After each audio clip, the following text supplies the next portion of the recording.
এই ছোট লোক ফকিন্নির বাচ্চা, তোর এত বড় সাহস কি করে হলো? তুই আমাকে বিয়ে করেছিস, আমার বাবার টাকা পয়সা থেকে নিজেকে সামলাতে পারিসনি, তাই না? এভাবেই আয়নের গালে ঠাস ঠাস করে বেশ কয়েকটা চর বসিয়ে কথাগুলো বলে নদী। একদম হয়ে দাঁড়িয়ে আছে, কোনো কথার উত্তর দিচ্ছে না, একদম চুপচাপ। তখনই আবারও নদী আয়নের পাঞ্জাবির গলা ধরে বলতে থাকে। এই হারামজাদার বাচ্চা, তোকে আমি কি বলেছি তুই শুনতে পাসনি? তুই আমার কথার উত্তর দিচ্ছিস না কেন? I am so sorry madam, আপনি আমাকে ভুল বুঝতেছেন। আপনি যেরকমটা ভাবছেন সেরকম কোনো কিছুই না। আমি আপনার বাবার সম্পত্তি দেখে আপনাকে বিয়ে করিনি, আর আপনাদের সম্পদের উপর আমার কোনো লোভ নেই। ও আচ্ছা, তাই বলি তাহলে তুই আমাকে কেন বিয়ে করেছিস সেটা বল শুনি। আমি দেখতে সুন্দরী তাই? না ম্যাডাম, ব্যাপারটা আপনি যেরকম ভাবছেন সেরকম মনে হয়। আসলে আমি আপনাকে কেন বিয়ে করেছি সেটা আপনি আপনার বাবার কাছে গেলেই জানতে পারবেন। দেখ, একদম মেজাজ খারাপ করিস না, তোকে কিন্তু আমার একদম সহ্য হচ্ছে না, এটা তোকে বলে দিলাম। তুই রুম থেকে বের হয়ে চলে যা, আমি তোর চেহারাটাও দেখতে চাইছি না। এই বলে নদী আয়নকে ঘাড় ধাক্কা দিয়ে রুম থেকে বের করে দিতে চাইছিল। ঠিক তখনই বাদশাদের আয়ন আর নদীর হাতটা এক ঝটকায় ছাড়িয়ে নিয়ে বলতে থাকে। আই এম সরি মিসেস, আপনি বললে এখন আমি এখান থেকে বের হয়ে যেতে পারবো না। আজ আমাদের বাসর রাত, আর প্রতিটা ছেলের জীবনে প্রতীক্ষা আর অপেক্ষা একটা মুহূর্ত। আমি এই মুহূর্তটাকে কোনোভাবেই নষ্ট করতে চাই না। মানে তুই কি বলতে চাইছিস? আমি এখন তোর সঙ্গে বাসর করব? এটা কখনোই না। তুই এক্ষুনি এই মুহূর্তে আমার রুম থেকে বেরিয়ে চলে যাবি। যাব না আমি, যা করার আছে তুমি করে নিতে পারো। এই কথা বলে আয়ন তখনই রুমের দরজাটা লাগিয়ে নিল আর নদীকে ধাক্কা দিয়ে বিছানার উপর ফেলে দিল। এক লাফে নদীর বুকের ওপর নদী চোখ বন্ধ করে নিয়েছে। নদীর ঠোঁট দুটো আয়নের ঠোঁট দুটোর একদম কাছাকাছি। নদীর গরম নিঃশ্বাস আয়নের গায়ে লাগছে। তখনই আয়ন নদীর কপালের উপর থেকে চুলগুলো সরিয়ে দিয়ে বলতে লাগলো। এভাবে চোখ বন্ধ করে রাখলে ফিল নিতে পারবা নাকি? আমার দিকে তাকাও, দেখো আমি তোমার কতটা কাছে। দেখ, একদম ভালো হবে না বলে দিচ্ছি। তুই এক্ষুনি আমার উপর থেকে নাম। কেন এরকম করছো? আমি তোমার বিয়ে করা জামাই, তোমার উপর সম্পূর্ণ অধিকার আছে আমার। তাহলে তুমি সব কিছু থেকে কেন আমাকে বঞ্চিত করতে চাইছো? কেন আমি তোকে সবকিছু থেকে বঞ্চিত করতে চাইছি সেটা কি তুই জানিস না? নাকি সবকিছু জেনেও না জানার ভান করছিস?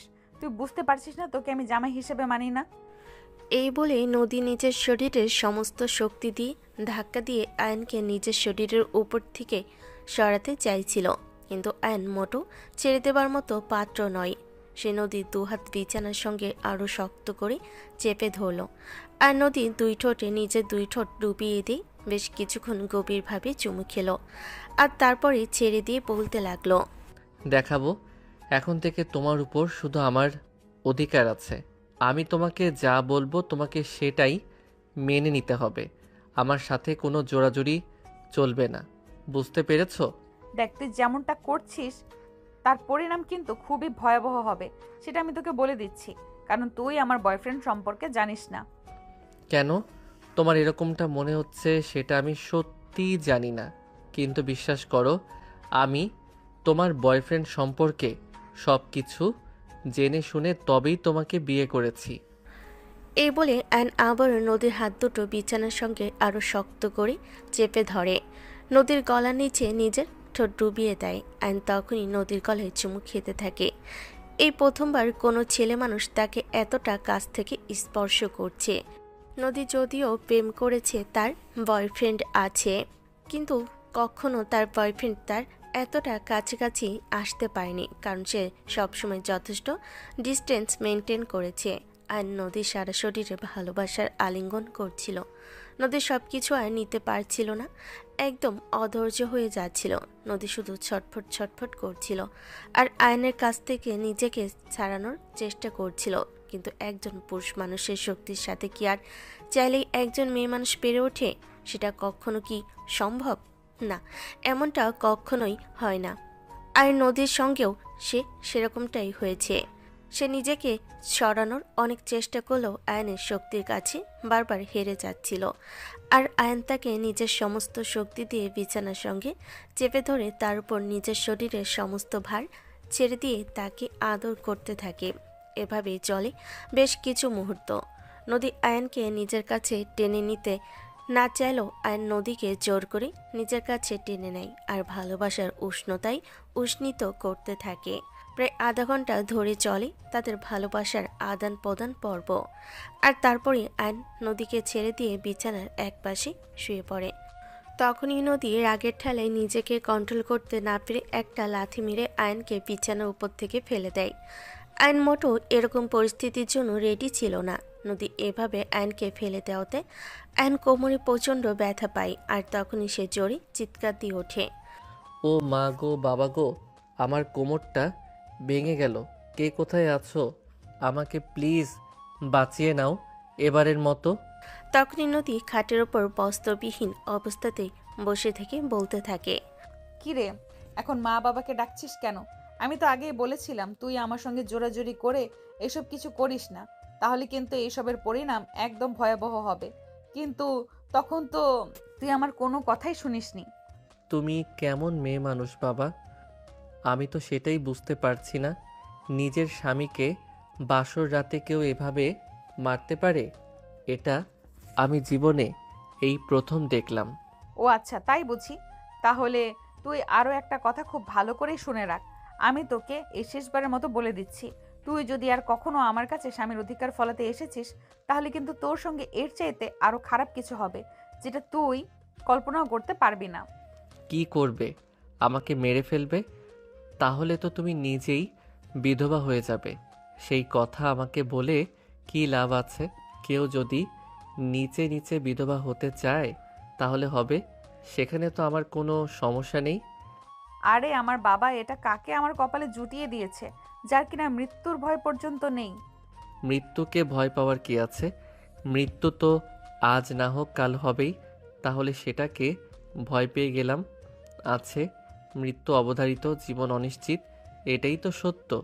নদী তখন বুঝতে পারলো এর সঙ্গে চেঁচামেচি করে কোনো লাভ হবে না। তার চাইতে বড় এটাই ভালো হবে যে ফ্রেশ হয়ে এসে বিছানায় ঘুমিয়ে পড়বে। কারণ এই অবস্থায় বিছানায় শুয়ে তার এমনিতেই ঘুম আসবে না। তাই সে বিছানা ছেড়ে উঠে বেডশিটটা ছুঁড়ে নিচে ফেলে দিল আর তারপর আলমারি থেকে নিজের কাপড় চোপড় নিয়ে ওয়াশরুমে ঢুকে গেল। প্রায় আধা ঘন্টা শাওয়ার নেওয়ার পর ওয়াশরুম থেকে বের হয়ে আসে। এদিকে আইন ততক্ষণে বিছানাটা গুছিয়ে নিয়ে অপেক্ষা করতে লাগলো নদী কখন ওয়াশরুম থেকে বের হবে আর সে ফ্রেশ হতে যাবে। নদী ওয়াশরুম থেকে বের হয়ে ড্রেসিং টেবিলের আয়নার সামনে বসে নিজের চুল ঠিক করতে লাগলো। আর কতক্ষণে আয়ন ওয়াশরুমে ঢুকে যায় আর তারপরে ফ্রেশ হয়ে আসে। আয়ন রুমে এসে দেখে নদী বিছানায় শুয়ে ঘুমিয়ে গেছে। তখনই আয়ন কোনো কথা না বলে পিছন থেকে নদীকে জড়িয়ে ধরে, যেটা নদী টের পায়। আর তখনই এক ঝটকায় আয়নকে ছাড়ি দিয়ে বলতে থাকে। এই হারামজাদা ছোট লোকের বাচ্চা, কি সমস্যা তোর? তুই এইভাবে আমাকে পেছন থেকে জড়িয়ে ধরেছিস কেন? দেখো, একদম ভালো হবে না বলে দিচ্ছি। তুমি যদি আমার সঙ্গে এরকম করতেই থাকো তাহলে কিন্তু একটু আগে যেটা করেছি সেটা এখন আবার করব। তুমি আমার বিয়ে করা বউ, তোমাকে জড়িয়ে ধরে ঘুমাবো, নয়তো আমি কাকে জড়িয়ে ধরে ঘুমাবো? তুই আজ যেটা করেছিস এর পরিণাম কতটা ভয়ানক হবে সেটা তুই জানিস না। আর তোকে তো আমি একবার বলেই দিয়েছি, তোকে আমি আমার স্বামী হিসেবে মানি না। তাহলে তুই আবার কিসের স্বামীগিরি ফলাতে আমার কাছে আসিস? তুমি আমাকে স্বামী হিসেবে নাই মানতে পারো, কারণ তুমি এই যুগের শিক্ষিত স্মার্ট মেয়ে, কিন্তু আমি তোমাকে বউ হিসেবে মানে, আর তোমাকে আমি আমার বউ হিসেবে যথেষ্ট ভালোবাসি। তাই এমনটাই ভালো হয় যদি তুমি আমার সঙ্গে আপোষে চলে যাও। তুই যদি এরকমটাই ভেবে থাকিস তাহলে তুই এখনো বোকার স্বর্গে বসবাস করছিস। আমাকে তুই এখনো বুঝে উঠতে পারিসনি, বুঝতে পেরেছিস? আমি তোমাকে যতটুকু বুঝতে পেরেছি ততটুকুই আমার জন্য যথেষ্ট। এরপর আমার আর কোনো কিছুই চাই না। এখন তোমাকে জড়িয়ে ধরে ঘুম দিব, আমি শুধু এটুকুই জানি। এই বলে নদীর হাত ধরে টান দিয়ে আইন নদীকে নিজের দিকে ফিরিয়ে নিল। আর আর তখনই নদীকে শক্ত করে নিজের বুকের সঙ্গে জড়িয়ে ধরে।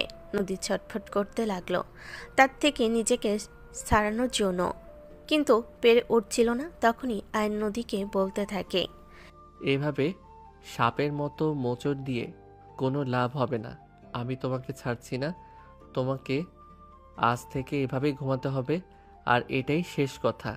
এই বলে আয়ন নদীকে আরো শক্ত করে জড়িয়ে ধরে যাতে নড়াচড়া করতে না পারে। আর এ থেকে নদী নিঃশ্বাস নিতে পারছিল না। সেদিকে আয়নের কোনো খেয়াল নেই। সে যেন অন্যদিকে ছেড়ে দিলেই পালিয়ে যাবে এমন একটা অবস্থা। যতটা শক্ত করে জড়িয়ে ধরে রাখবে নদী যেন ততটাই তার কাছ থেকে যতটা শক্ত করে জড়িয়ে ধরে রাখবে নদী যেন ততটাই তার কাছে থেকে যাবে। তা যেন এমনটাই মনে হচ্ছিল। তাই তো সে নিজের শরীরের সমস্ত শক্তি দিয়ে নদীকে জড়িয়ে ধরে রাখলো। এদিকে ঘুমিয়ে পড়ল, কিন্তু নদীর কোনোভাবেই ঘুম আসছিল না, কারণ সে ছোটবেলা থেকে একা ঘুমাতে অভ্যস্ত। ছোটবেলা থেকেই আলাদা করে ঘুমানোর অভ্যাস, যার কারণে কেউ তার সঙ্গে ঘুমায় না। তাছাড়া কারোর হাত পা তার গায়ে লাগলে এমনিতে তার ঘুম আসে না। কিন্তু কি করবে, আইন তাকে এতটাই শক্ত করে জড়িয়ে ধরে আছে যে সে নড়াচড়া পর্যন্ত করতে পারছে না। এভাবেই সময় পেরোতে লাগলো। রাত গভীর থেকে গভীরতর হতে লাগলো। নদীর ভীষণ ঘুম পেতে লাগলো, কিন্তু এভাবে ঘুমাতে পারছিল না। এদিকে আইন বেঘরে ঘুমাচ্ছে। এটা দেখে নদীর রাগ আরও বেড়ে গেল। রাগে ফোঁস করতে লাগলো, কিন্তু সে রাগের কোনো তোয়াক্কা করলো না আয়ান। সে তো তার মতো করেই ঘুমাতে লাগলো। নদী কি করবে কিছুই বুঝতে না পেরে আয়নের বাহু পর্যন্ত নিজেকে চানোর চেষ্টা করতে থাকে, কিন্তু সেভাবেই আর সবল হয়ে ওঠে না। ঘুমন্ত আয়ন যেন আরও হয়ে উঠেছিল শক্তিশালী। তাকে যেন আরও শক্ত করে নিজের বুকের সঙ্গে জড়িয়ে ধরেছিল, কোনোভাবেই যেন একদম নড়াচড়া করতে না পারে। এভাবে রাত পেরিয়ে ভোর হতে লাগলো, আর নদী রাগে ফুসফুস করতে লাগে। তার বাবাকে হাজারবার গালি দিতে লাগলো, কেন যে তার বাবা এমনটা করতে গেল সেটাই বুঝে আসছে না তার। কি ব্যাপার, আপনারও কিছু বুঝতে পারছেন না তো? ভিউয়ার্স, চলুন একটু ফ্ল্যাশব্যাক থেকে ঘুরে আসি আর সম্পূর্ণ গল্পটা আপনাদের খুলে বলি। আজ থেকে প্রায় 1 বছর আগের কথা। তখনই নদীর বাবার কোম্পানিতে জয়েন করে আয়ন। সদ্য অনার্স কমপ্লিট করা ছেলেটি বেশ কয়েক জায়গায় চাকরির জন্য ইন্টারভিউ দেয়, কিন্তু কোথাও চাকরিটা হয়ে উঠছিল না। কারণ বর্তমান সময়ে চাকরি পাওয়া আর আকাশে চাঁদ হাতে পাওয়া সমান কথা। কারণ এই সময়ে একটা চাকরি পাওয়া খুবই দুষ্কর ব্যাপার। কিন্তু তারপরও আয়ন ছিল অদম্য সাহসী একটা ছেলে, আর পড়াশোনায় যথেষ্ট মনোযোগী আর বুদ্ধিমান। নদীর বাবার কোম্পানিতে ম্যানেজিং ডিপার্টমেন্টে একজন লোক নিয়োগ করার প্রয়োজন ছিল, আর তার জন্য এই নিউজ পেপারে বিজ্ঞপ্তি দেওয়া হয়েছিল। সেই বিজ্ঞপ্তি দেখে আয়ন আসে নদীর বাবার কোম্পানিতে ইন্টারভিউ দেওয়ার জন্য। প্রায় আধা ঘন্টা ওয়েটিং রুমে বসে থাকার পর একজন আয়নকে তার সঙ্গে করে বসের কেবিনে নিয়ে গেল।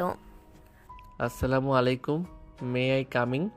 Yes, coming. ভেতরে আসো, তোমার সঙ্গে আমার একটু জরুরি কথা আছে, তাড়াতাড়ি আসো, আমাকে আবার একটা ক্লায়েন্ট মিটিং অ্যাটেন্ড করতে হবে। হ্যাঁ স্যার, আসলে আমি আপনাদের পত্রিকাতে বিজ্ঞপ্তি দেখেই এখানে এসেছি। শুনলাম আপনাদের কোম্পানিতে নাকি ম্যানেজিং ডিপার্টমেন্টের জন্য লোক নিয়োগ করা হচ্ছে। আমি সেই পদটির জন্য আবেদন করতে চাই। ও আচ্ছা, সেটা তো খুবই ভালো খবর আছে। এবার তুমি বলো, তোমার পড়াশোনা কত দূর? তোমাকে দেখে তো খুবই কম বয়সী বাচ্চা ছেলে বলে মনে হচ্ছে।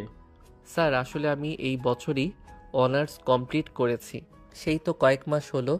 ইতিমধ্যে বেশ কয়েক জায়গায় চাকরির জন্য ইন্টারভিউ দিয়েছি, কারণ আমার ফ্যামিলির আর্থিক অবস্থা খুবই খারাপ।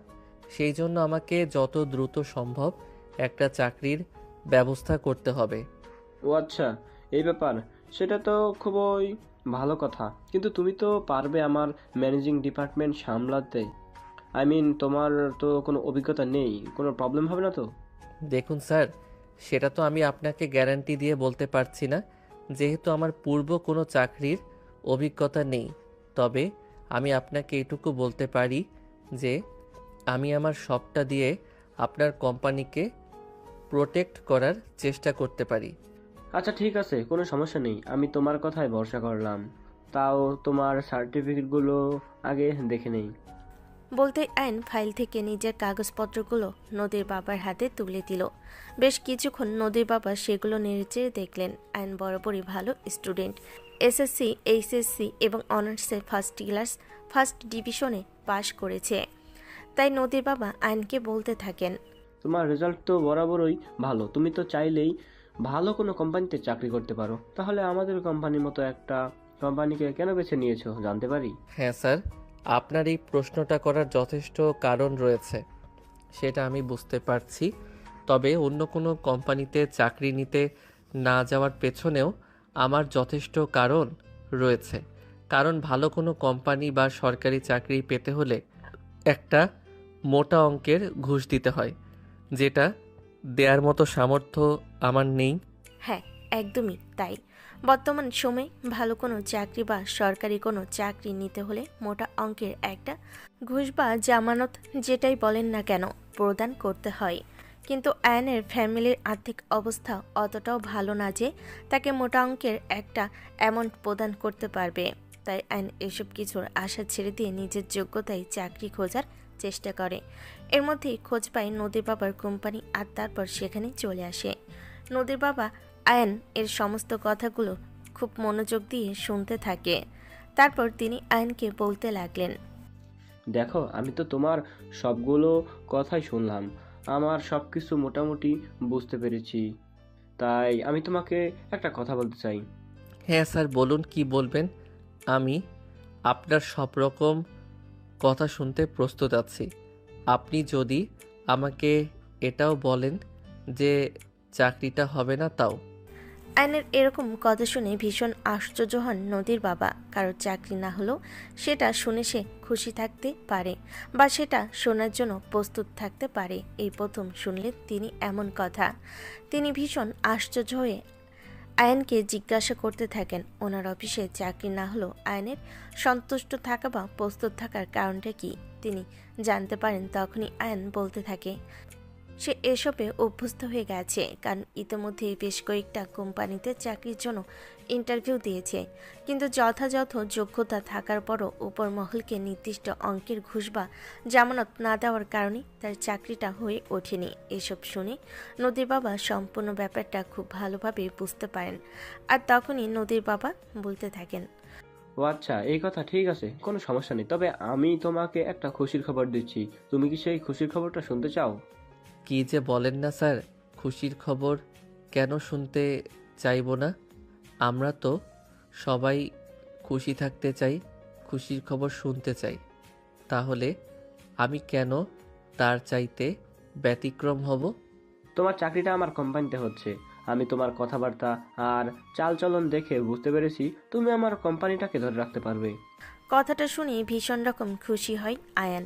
সে তো নদীর বাবার কথাগুলো ভেবে নিয়েছিল তার চাকরিটা এবারও বুঝি আর করা হলো না। কিন্তু নদীর বাবা যখন এই কথাটা বলল তখন যেন খুশির বন্যা বয়ে গেল। সে খুশিতে গদগদ হয়ে নদীর বাবাকে বলতে লাগলো, thank you sir, thank you so much.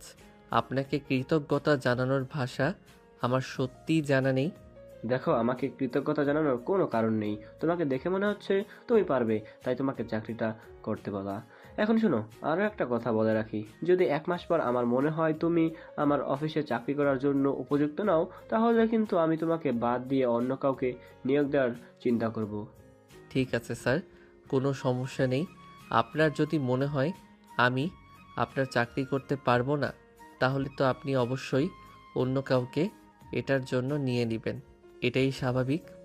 আচ্ছা ঠিক আছে, এসব না হয় বুঝলাম, কিন্তু তুমি তোমার স্যালারি হিসাবে কেমন অ্যামাউন্ট আশা করছো? দেখুন স্যার, আপনাকে তো আমি বললাম যে আমি ইতিপূর্বে কখনো কোথাও কোনো চাকরি করিনি, তাই স্যালারি হিসেবে কতটা আশা করব সে ব্যাপারে আমার কোনো ধারণা নেই। তাই আমি সম্পূর্ণ ব্যাপারটা আপনার উপর ছেড়ে দিচ্ছি। আপনি আমাকে যা দিবেন আমি তাই মেনে নেব।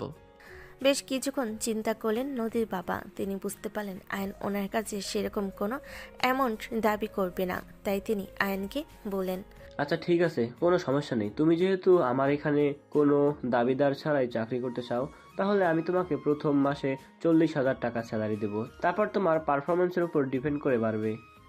কথাটা শুনে ভীষণ খুশি হয় আয়ান। সে আশা করেছিল 20,000 টাকা স্যালারি পাবে, কিন্তু সেটাও সন্দেহ। আর সেখানে কিনা 40,000 টাকা স্যালারি পাচ্ছে প্রথম মাসেই। আরও তারপর পারফরমেন্সের উপর ডিপেন্ড করে আরও বাড়বে। সে খুশি মনে নদীর বাবাকে বলতে থাকে, আপনাকে কি বলে কৃতজ্ঞতা জানাবো সেই ভাষা সত্যি আমার জানা নেই। অসংখ্য ধন্যবাদ আপনাকে। আপনার এই উপকার আমি কোনোদিন ভুলব না। আমাকে ধন্যবাদ দেওয়ার কিছুই নেই। আমি শুধু তোমার যোগ্যতার মূল্যায়ন করছি। যদি তুমি নিজেকে প্রমাণ করতে পারো তুমি আমার এই কোম্পানিতে চাকরি করার যোগ্য এবং ভালো পারফরমেন্স দেখাতে পারো, তাহলে সামনের মাস থেকে তোমার স্যালারি আরও বাড়ানো হবে। স্যালারি নিয়ে তোমাকে কোনো চিন্তা করতে হবে না। আমার শুধু একজন বিশ্বস্ত মানুষ প্রয়োজন। আপনাকে অনেক ধন্যবাদ স্যার। আজ তাহলে আমি আসি। এই বলে নদীর বাবার সঙ্গে কথা বলা শেষ করে আইন অফিস থেকে বের হয়ে আসে। আর তারপর সেখান থেকে এসে যায় হোস্টেলে আসা মাত্রই তার বাবা তাকে ফোন দেয়। আর আয়ন গতকাল রাত্রেই তার মা বাবাকে বলে রেখেছিল আজ এক জায়গায় যাবে চাকরির ইন্টারভিউ দেওয়ার জন্য। আর সেজন্যই তার বাবা তাকে ফোন দিয়েছে চাকরিটা হয়েছে কিনা সেটা খবর নেওয়ার জন্য। দুবার রিং হতেই আয়ন ফোনটা রিসিভ করে। আর তখনই অপর প্রান্ত থেকে আয়নের বাবা বলতে থাকে, কিরে বাবা, কি অবস্থা, কেমন আছিস? এই তো আলহামদুলিল্লাহ, আল্লাহর রহমতে ভালোই আছি। তোমাদের কি অবস্থা? তোমরা কেমন আছো? এই তো আলহামদুলিল্লাহ ভালো আছি। তুই না কোথায় যেন চাকরির ইন্টারভিউ দিতে গিয়েছিলি, তোর চাকরিটা কি হয়েছে? তখনই আয়ন খুশি মনে তার বাবাকে বলতে থাকে, হ্যাঁ বাবা, আমার চাকরিটা হয়ে গেছে। তুমি জানো না আজ আমার কতটা খুশি লাগছে। আমার মনে হচ্ছে আজ আমি জীবনের সবচাইতে বেশি খুশি। যাই হোক আলহামদুলিল্লাহ, অবশেষে তোর চাকরিটা হয়ে গেল, এটা শুনে খুব ভালো লাগছে। তা স্যালারি কত ধরেছে রে বাবা? বাবা, তুমি শুনে খুবই খুশি হবে। আমার স্যালারি প্রথম মাসেই 40,000 টাকা ধরা হয়েছে। আর বস বলেছে আমি যদি ভালো পারফরমেন্স দেখাতে পারি তাহলে নেক্সট মান্থ থেকে আমাকে স্যালারি আরও বাড়িয়ে দেওয়া হবে। কি বলিস? তাহলে এটা তো খুশির খবর। খবরটা এখনই তোর মাকে জানাতে হয়। দাঁড়া তুই, আমি তোর মাকে আগে বলে নিই। এই বলে আয়নের বাবা ফোন লাইনে থাকা অবস্থায় তার আম্মুকে বলতে থাকে। আয়নের এই খুশির খবরের কথা আয়নের আব্বাম্মু ও তার ছোট বোন তিনজনই ভীষণ খুশি হয় আয়নের এই চাকরির কথা শুনে, কারণ তাদের ফ্যামিলির অবস্থা খুবই খারাপ। এই মুহূর্তে প্রতি মাসে 40,000 টাকা আর্নিং করা মানে তাদের জন্য বিশাল বড় কিছু। আয়নের আম্মু খবরটা শোনার সাথে সাথে খুশিতে আয়নের বাবার থেকে ফোনটা কেড়ে নিয়ে আয়নকে বলতে থাকে, তুই জানিস না বাবা, কত বছর ধরে অপেক্ষা করে আছি এমন একটা খুশির খবর শোনার জন্য। আজ মনটা সত্যি অনেক ভালো করে দিলি। যাই হোক বাবা, সবসময় নিজের খেয়াল রাখিস। আম্মু, তোমরাও ভালো থেকো। আর এখন থেকে তোমাদেরকে কোনো চিন্তা করতে হবে না। মাসে যদি মিনিমাম 40,000 টাকাও পাইতাম তাই তারপরেও আমাদের সংসার খুব ভালোভাবেই চলে যাবে। এরপর অ্যান তার ছোট বোনের সঙ্গেও বেশ কিছুক্ষণ কথা বলে তার ছোট বোন এই বছরে এসএসসি পাশ করেছে, ইন্টার ভর্তি হবে। আর সেজন্যই আয়ন তার বোনকে বলল তার চাকরির বেতনটা পেলেই তার বোনকে শহরে নিয়ে আসবে আর এখানে ভালো কোনো কলেজে ভর্তি করিয়ে দেবে। যদিও আয়নের মা বাবা এই ব্যাপারটা নিয়ে একদমই রাজি নয়, কারণ মেয়ে মানুষ তারা কখনোই এত দূরে দিতে চায় না। কিন্তু আয়ন নিজের মতো করে নিজের বোনকে সুশিক্ষায় শিক্ষিত করতে চায়। তার কথা হলো ছেলে হোক মেয়ে হোক সমান অধিকার। আয়নের তার বোনের উপর বিশ্বাস আছে তার বোন কখনো এমন কিছু করবে না যা তাদের বংশের মুখে চুনকালি লাগাবে। তাই আয়ান বাবা মার সিদ্ধান্তের বাইরে গিয়ে সিদ্ধান্ত নেয় তার বোনকে শহরে এনে পড়াশোনা করানোর জন্য। এভাবে প্রায় ঘন্টাখানেক ধরে মা বাবা আর বোনের সঙ্গে কথা বলে আয়ান। কথা শেষ হলে মোবাইলটা বিছানার উপর রেখে দিয়ে এলিয়ে দেয় আয়ান। ক্লান্ত শরীর, সকালবেলা কিছু খেতে পায়নি কারণ রান্না হয়নি। এতটাই ক্লান্ত লাগছে, বিছানায় শুয়ে কখন যে ঘুমিয়ে গেছে সেই খেয়াল নেই। ঘুম ভাঙল বিকেল 3টায়। তার রুমমেটে ডাকে, কিরে ভাই, কি ব্যাপার? এভাবে শার্ট প্যান্ট গায়ে আর জুতো পায়ে নিয়েই ঘুমিয়ে পড়ছিস? সরি ভাই, আসলে শরীরটা ভীষণ ক্লান্ত লাগছিল, কখন যে ঘুমিয়ে গেছি সেই খেয়াল নেই। এই বলে অ্যান কাপড় নিয়ে ওয়াশরুমে ঢুকে গেল। প্রায় 10 মিনিট পর ফ্রেশ হয়ে চুল মুছতে মুছতে রুমে চলে আসে। তখনই অ্যান তার রুমমেটকে বলতে থাকে, ভাই একটা খুশির খবর আছে। আমি একটা চাকরির ইন্টারভিউ দিতে গিয়েছিলাম না, আমার চাকরিটা হয়ে গেছে। কি বলিস? এটা তো খুবই খুশির খবর। আমাদের সবাইকে মিষ্টি খাওয়া তাহলে।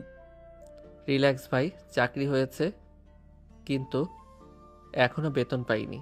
তবে আই প্রমিসড প্রথম মাসের স্যালারি পেয়ে সবাইকে মিষ্টি খাওয়াবো। ওকে ভাই, ঠিক আছে, কোনো সমস্যা নেই। আমরা সেই দিনের অপেক্ষায় রইলাম যেদিন তুমি আমাদের সবাইকে মিষ্টি খাওয়াবে। এখন চলো দুপুরে খাবারটা খেয়ে নেওয়া যাক। এই বলে অ্যান আর তার রুমমেট দুজনেই দুপুরের খাবার খেতে চলে গেল। সময় যেন কাটতে চাইছিল, অপেক্ষা করছিল কখন পরের দিন সকাল হবে আর কখন পরের দিন সকালবেলা অফিসে যাবে। পুরো সময়টাই যেন আয়নের কাছে স্বপ্নের মতো মনে হচ্ছিল। রাতে ঘুম আসছিল না, উত্তেজনায় বারবার মনে হচ্ছিল এই বুঝি ঘুমিয়ে গেলে লেট হয়ে যাবে। এভাবে ঘুমাতে ঘুমাতে প্রায় রাত 1টার মতো বেজে গেল। আইন মোবাইলে অ্যালার্ম দিয়ে ঘুমিয়েছিল। সকাল 7টায় অ্যালার্ম বাজতে না বাজতেই আইন বিছানা থেকে লাফিয়ে ওঠে আর তাড়াতাড়ি করে ফ্রেশ হয়ে রেডি হয়ে নেয়। 8টা বাজতে না বাজতেই নাস্তা শেষ করে অফিসের উদ্দেশ্যে বেরিয়ে পড়ে আয়ন। সময় হওয়ার 5 মিনিট আগেই অফিসে এসে পৌঁছায় আয়ন আর তারপরে ওয়েটিং রুমে বসে অপেক্ষা করতে থাকে। 9টা বেজে 5 মিনিট নদীর বাবা অফিসে আসেন এবং আয়নকে নিজের কেবিনে ডেকে নিলেন। এসো, তোমাকে তোমার কাজ বুঝিয়ে দিচ্ছি। এ বলে আয়নকে নিজের কেবিনে ডেকে নেয় নদীর বাবা আর আয়নও নদীর বাবার পিছন পিছন ওনার কেবিনে প্রবেশ করেন। কিছুক্ষণ পরেই উনি আয়নকে বলতে থাকেন, দেখো, তোমাকে তো আগেই বলা হয়েছে আমাদের ম্যানেজিং ডিপার্টমেন্টে একজন লোক প্রয়োজন। কারণ আগের যিনি ছিলেন উনি হিসেবে একটু গরমিল করেন, তাই ওনাকে চাকরি থেকে বের করে দেওয়া হয়েছে আর সেই জায়গাটাতে তোমাকে চাকরি দেওয়া হয়েছে। এখন মূল কথা হলো আমার অ্যাসিস্ট্যান্ট তোমাকে তোমার কাজ বুঝিয়ে দিবে, তারপর থেকে তুমি তোমার কাজটা মনোযোগ দিয়ে করবে। ঠিক আছে স্যার, কোনো সমস্যা নেই, আমি আমার কাজটা মনোযোগ দিয়ে করার চেষ্টা করব। নদীর বাবা নিজের অ্যাসিস্ট্যান্টকে ডেকে নেন আর আয়নকে তার সমস্ত কাজ বুঝিয়ে দিতে বলেন।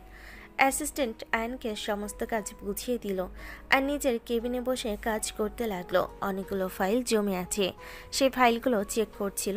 বিশাল গরমিল রয়েছে সেই ফাইলগুলোতে। আয়ন চেক করে প্রায় দুপুর 12টার দিকে কিছু ফাইল নিয়ে নদীর বাবার কেবিনে গেল আর বলতে লাগলো, স্যার, আমি এই পর্যন্ত এই কয়েকটা ফাইল চেক করেছি। এই কয়েকটা ফাইলের মধ্যেই প্রায় 70 লক্ষ টাকার মতো গরমিল আছে। এবার তুমি চিন্তা করো বাকি ফাইলগুলো চেক করলে কত লক্ষ টাকার গরমিল হবে। আমি তো সেটাই বুঝতে পারছি না, একজন মানুষ কিভাবে পারে বুকের উপর বসে বুকে ছুরি মারতে। স্যার, ভেঙে পড়বেন না প্লিজ। মানুষ আপনার শত্রুতা করতে পারবে কিন্তু আপনার রিজিক কখনো কেটে দিতে পারবে না। কেউ একজন আপনাকে নিঃস্ব করার জন্য প্রচেষ্টা করতে পারবে কিন্তু সে আপনাকে সম্পূর্ণ নিঃস্ব করতে পারবে না। আমি জানি আল্লাহ আমাদের সহায় আছেন, কারণ আমরা যারা ন্যায়ের পথে চলি আল্লাহ কখনো আমাদেরকে নিরাশ করেন না। হ্যাঁ স্যার, একদমই তাই। যা হয়ে গেছে তা দিয়ে চিন্তা করে কোনো লাভ নেই। আমি বাকিগুলো চেক করে তারপর আপনাকে আপডেট জানাচ্ছি। এই বলে আয়ন নিজের কেবিনে চলে গেল। 4 দিন সময় নিয়ে সমস্ত ফাইল চেক করলো। মোটামুটি 2.5 কোটি টাকার মতো গরমিল। আয়ন সমস্ত কিছুর ইনফরমেশন নদীর বাবাকে দিল আর তারপরে রাত 10টার দিকে অফিস থেকে বের হচ্ছিল। নদীর বাবাও তখন অফিস থেকে বের হয়। তিনি গাড়ির দিকে যাচ্ছিলেন। আয়ন তখন অফিসের সামনে রিক্সার জন্য দাঁড়িয়ে আছে। এটা দেখে নদীর বাবা বলতে থাকেন, কি ব্যাপার, তুমি এখনো এখানে দাঁড়িয়ে আছো, বাসা যাওনি? স্যার, আমি তো হোস্টেলে থাকি আর এখান থেকে আমার হোস্টেল অনেকটাই দূরে। তাছাড়া রাস্তাঘাটের অবস্থাও খুব বেশি ভালো নয়, তাই রিক্সার জন্য অপেক্ষা করছিলাম। রিক্সা পেলে চলে যেতাম। ও আচ্ছা, ঠিক আছে, তাহলে তুমি আমার সঙ্গে চলো, আমি তোমাকে তোমার হোস্টেল পর্যন্ত পৌঁছে দেব, তারপরে আমার বাসায় চলে যাব। না স্যার, সেটার কোনো প্রয়োজন নেই। আমার জন্য অযথায় আপনাকে কষ্ট করতে হবে না। আপনি প্লিজ চলে যেতে পারেন, আমি সময় মতো চলে যাব। আরে বাবা, এত ইতস্তত বোধ করার কি আছে? আমি বস, সেটা অফিসে, আর অফিসের বাইরে আমিও তোমার মতো একজন সাধারণ মানুষ, বুঝতে পেরেছো? এখন আর ইতস্তত না করে গাড়িতে বসো। এই বলে আইন গাড়িতে উঠে বসতে না চাইলেও নদীর পাপার জোর করে আইনকে গাড়িতে উঠে বসায় আর তারপর ড্রাইভারকে গাড়ি স্টার্ট করতে বলে। ড্রাইভারও তখন আর কোনো কথা না বলে গাড়ি স্টার্ট করলো। প্রায় আধা ঘন্টার মতো সময় লাগলো আয়নের হোস্টেলের সামনে এসে পৌঁছাতে। নদীর বাবা আয়নকে বলতে থাকে, দেখো, তুমি যদি চাও তো আমার অফিসের উপরতলায় বেশ কয়েকটা রুম ফাঁকা আছে, সেখানে থাকতে পারো। তার জন্য তোমাকে কোনো পেমেন্টও করতে হবে না। ঠিক আছে স্যার, কোনো সমস্যা নেই, আমি ব্যাপারটা ভেবে দেখব। আপনার অনেক রাত হয়ে গেছে, বাসায় চলে যান। এই বলে নদীর বাবাকে সালাম দিয়ে আইন হোস্টেলের ভিতর ঢুকে গেল। আর এদিকে নদীর বাবা গাড়ি ঘুরিয়ে ড্রাইভারকে নিয়ে বাসায় চলে আসলো। এরপর থেকে প্রতিদিন নিয়ম করে অফিসে যাতায়াত করতো আয়ন। মাঝে মধ্যে অফিসে আসতে লেট হতো। ইতিমধ্যে মোটামুটি 20 দিনের মতো সময় পার হয়ে গেছে।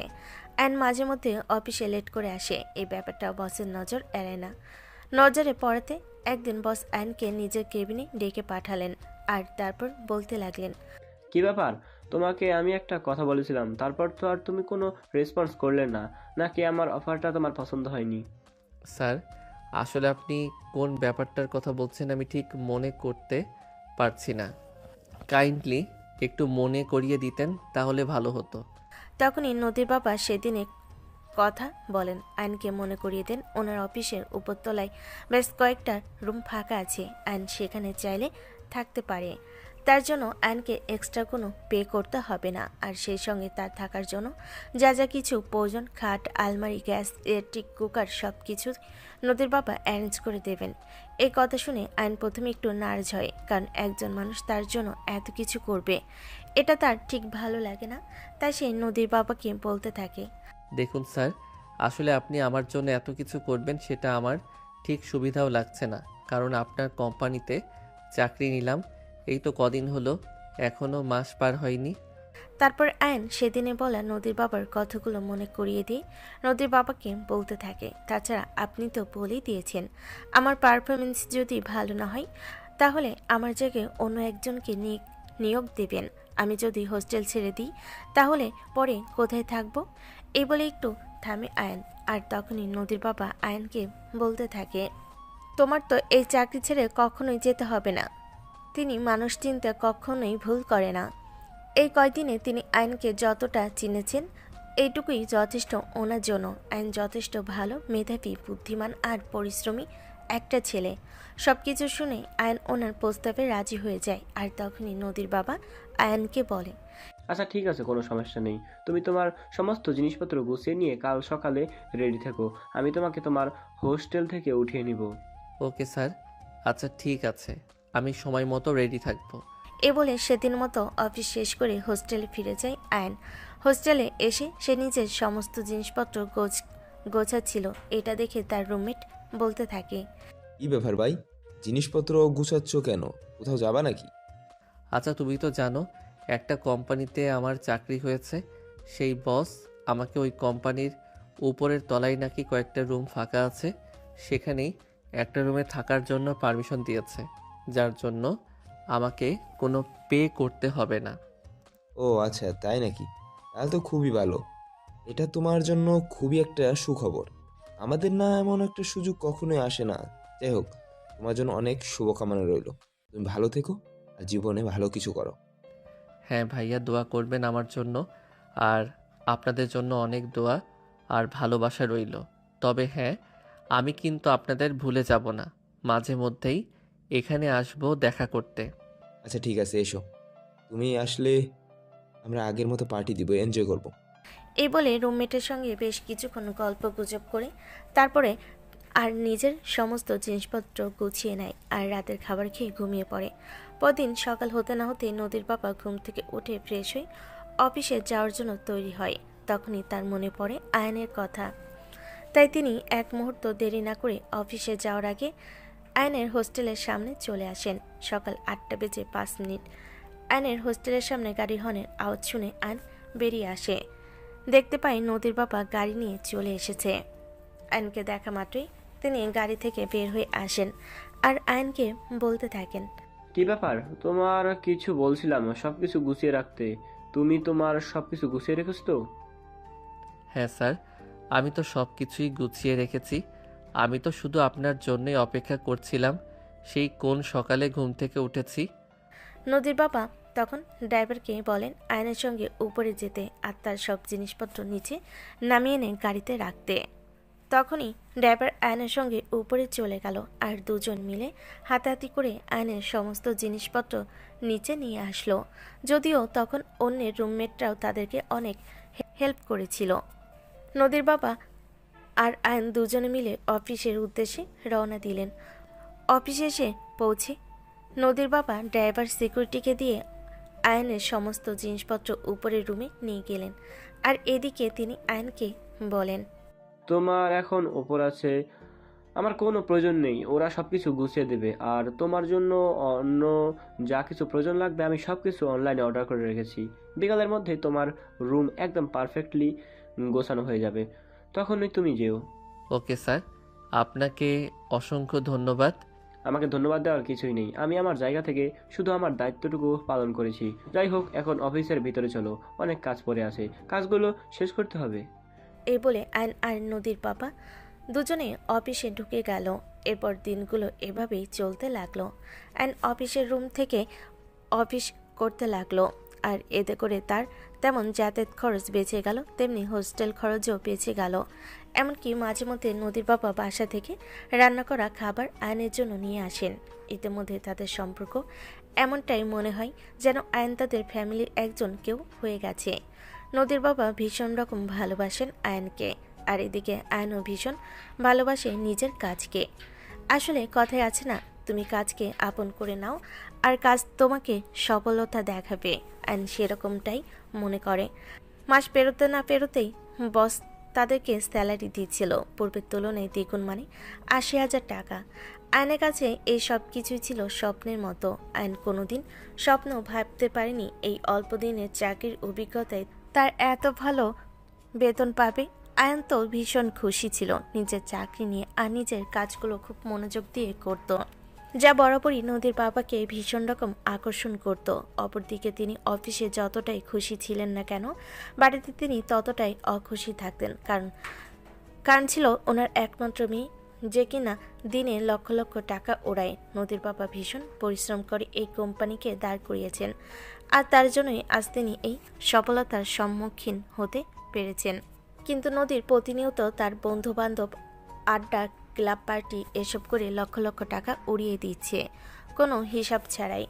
তাই ব্যাপারটা নদীর বাবাকে ভীষণ রকম ব্যথিত করে। তাই তো নদীর বাবা নদীকে বলেন, দেখো মা, আমি মানছি আমার যা কিছু আছে সব কিছুর একমাত্র মালিক তুমি, কিন্তু তার মানে এই নয় যে তুমি এভাবে সবকিছু নষ্ট করতে পারো। হ্যাঁ, আমি নষ্ট করব না, তোকে নষ্ট করবে। তুমি খুব ভালো করেই জানো এসব কথা আমাকে বলে কোনো লাভ নেই, আমি তোমার কোনো কথাই শুনবো না। তাই এটাই ভালো হয়েছে, তুমি আমাকে এইসব ব্যাপার নিয়ে আর কোনো কথা বলো না। যদি তোমার এমনটাই মনে হয়ে থাকে আমি তোমাকে ভুল কথা বলছি আর যা বলছি তা তোমার জন্য সঠিক নয়, তাহলে আমি তোমাকে বলবো, তোমাকে আমি আর একটা পয়সাও খরচ দিতে পারবো না। তুমি আমাকে খরচ দিবা না তো কি করবা? এই সব কিছু কার জন্য রয়েছে? এই সব কিছু তো খরচ করার জন্য অধিকার শুধুমাত্র আমারই রয়েছে। তাহলে আমি খরচ না করলে কে খরচ করবে? হ্যাঁ, সবকিছু খরচ করার অধিকার তোমার রয়েছে, কিন্তু তার মানে এই নয় যে তুমি প্রতিদিন লক্ষ লক্ষ টাকা উড়াবে। দেখো বাবা, আমি এত কথা শুনতে চাই না। বন্ধুদের মাঝে আমার একটা মান সম্মান বলে কথা আছে। আমার বন্ধুরা সবাই জানে আমি কোটিপতি বাবার একমাত্র আদরের ললনা। তাদের সামনে আমি যদি এইটুকু নিজের মান সম্মান ধরে রাখতে না পারি তাহলে কি করব? বন্ধু বান্ধবের সঙ্গে মান সম্মান ধরে রাখার সঙ্গে এভাবে আমার কোটি কোটি টাকা নষ্ট করার তো কোনো কানেকশন আছে বলে আমি দেখছি না। তুমি দেখবে কিভাবে? তোমার চোখে দেখা যায় নাকি? আমার বন্ধুরা সবাই যখন এত এত টাকা খরচ করে তখন আমার নিজেকে খুবই ছোট মনে হয়। দেখো, আমি মানছি তুমি হাই ক্লাস সোসাইটিতে বিলং করো, কিন্তু তার মানে এই নয় যে তোমাকে এভাবে প্রতিদিন লক্ষ লক্ষ টাকা খরচ করতে হবে। হ্যাঁ, মানছি তোমার বন্ধুরাও তোমার পিছনে খরচ করে, তবে তারা মাসে 2 মাসে একবার, আর তুমি তো সারা মাস তাদের পিছনে খরচ করছো। হ্যাঁ করছি, বেশ করছি, আরও করব। আর এতে যদি তোমার কোনো সমস্যা হয় তা দেখার কোনো ইচ্ছেই আমার নেই। নদীর বাবা খুব ভালোভাবে বুঝতে পারেন সোজা কথায় কাজ হবে না, এর জন্য অন্য পথে হাঁটতে হবে। তাই তিনি নদীকে বলতে থাকেন, ঠিক আছে, তুমি যখন আমার কথা শুনবে না তখন তোমাকে অন্য পথে হাঁটতেই হবে। তাই আমি সিদ্ধান্ত নিয়েছি আজ থেকে তোমাকে আমি একটা পয়সাও দেবো না। মানে কি সবের? তোমার মাথা খারাপ হয়ে গেছে নাকি? নদীর বাবা বলতে থাকেন। নদী যদি এরকমটাই মনে করে থাকে তাহলে সেটাই।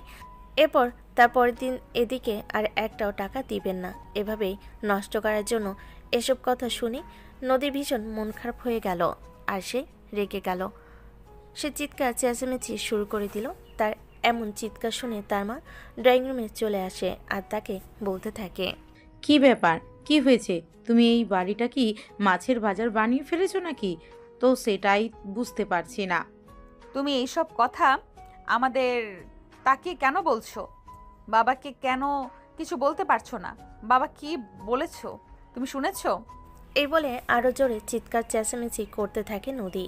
তখনই নদীর আম্মু নদীর বাবার দিকে তাকিয়ে বলতে থাকেন, তিনি কেন মেয়ের সঙ্গে এমন করছেন, কেন মেয়েকে উত্তেজিত করছেন। এই কথা শুনে নদীর বাবা নদীর আম্মুকে সবকিছু খুলে বলেন। সবকিছু শুনে নদীর আম্মু নদীকে বলতে থাকে, দেখো মা, তোমার বাবা আমাকে কোনো ভুল কথা বলছে না। যা বলছো না একদম ঠিকই বলছেন। তোমার উচিত আমাদের কথা শোনা। এই মুহূর্তে এভাবে এত টাকা পয়সা নষ্ট না করা। কিন্তু তুমি আমাদের কথা কেন শুনতে চাইছো না সেটাই তো বুঝতে পারছি না। তোমরা কেন আমাকে বুঝতে চাইছো না? আমিও তো সেটাই বুঝতে পারছি না। আমি তোমাদের সন্তান, তোমাদের সব কিছুর ওপর আমার অধিকার রয়েছে। সেটা তো কখনোই আমরা অস্বীকার করিনি যে তুমি আমাদের সন্তানও বা আমাদের সম্পদের উপর তোমার কোনো অধিকার নেই। সেটা তো আমরা বরাবরই স্বীকার করে আসছি। কিন্তু তারপরও তুমি কেন এরকম অসদাচরণ করছো? এখনো আমি কোনো কিছুই করিনি। এখনো আমি তোমাদেরকে ভদ্র ভাষায় ভদ্রভাবে বলছি, তোমরা আমার কথা মেনে নাও। এই বলে নদী সেখান থেকে সোজা নিজের রুমে চলে গেল আর চিৎকার চেঁচামেচি আরো বেশি বেড়ে গেল। তখনই নদীর বাবা নদীর আম্মুকে বলতে থাকে, দেখো, তোমার মেয়ে কিন্তু এটা নিয়ে একটু বেশি বাড়াবাড়ি করছে। এসব কিছু কিন্তু আমি আর সহ্য করব না। আমি কি করব সেটা তুমি নিজেই আমাকে বলে দাও। এখানে আমার কি করার আছে? আমি তো মেয়েকে যথেষ্ট শাসন করছি। কিন্তু মেয়ে যদি আমার কথাটা শুনে তাহলে আমি কি করতে পারি? তোমার মেয়ে তোমার কথা একদম শুনছে না। তুমি তোমার মেয়েকে পরিষ্কার করে জানিয়ে দাও, সে যদি এরকম করে তাহলে আমি তাকে কোনো খরচ দিতে পারবো না। নদীর মা আর কি করবে? তিনি তো একদম নিরুপায় হয়ে গেছেন। একদিকে মেয়ের কথা রাখতে পারছেন না, অন্যদিকে আবার স্বামীর কথা মেনে নিতে পারছেন না। মেয়েকে বোঝাতে চাইলে মেয়ে বুঝতে চাইছে না। অপরদিকে স্বামীর কথা ফেলে দেওয়ার মতো নয়। তিনি এত কষ্ট করে পরিশ্রম করে আজ এই পর্যন্ত এসেছেন। যদি তার মেয়ে এসব টাকা পয়সা নষ্ট করতে থাকে তাহলে কি করে চলবে? এভাবে তো পয়সা নষ্ট করলে তো রাজার ভাণ্ডারও শেষ হয়ে যাবে। তাই তো নদীর মা নদীকে বোঝাতে চান, প্লিজ মা, তুই এরকমটা করিস না। তুই তোর বাবার কষ্টটা বোঝার চেষ্টা কর। যা কিছু আছে সব কিছু তো তোরই থাকবে। তবে এটা কোনো হাদিসে লেখা আছে এভাবে পয়সা নষ্ট করতে হবে? আমি বুঝতে পেরেছি এখন আর তোমরা আমাকে ভালোবাসো না।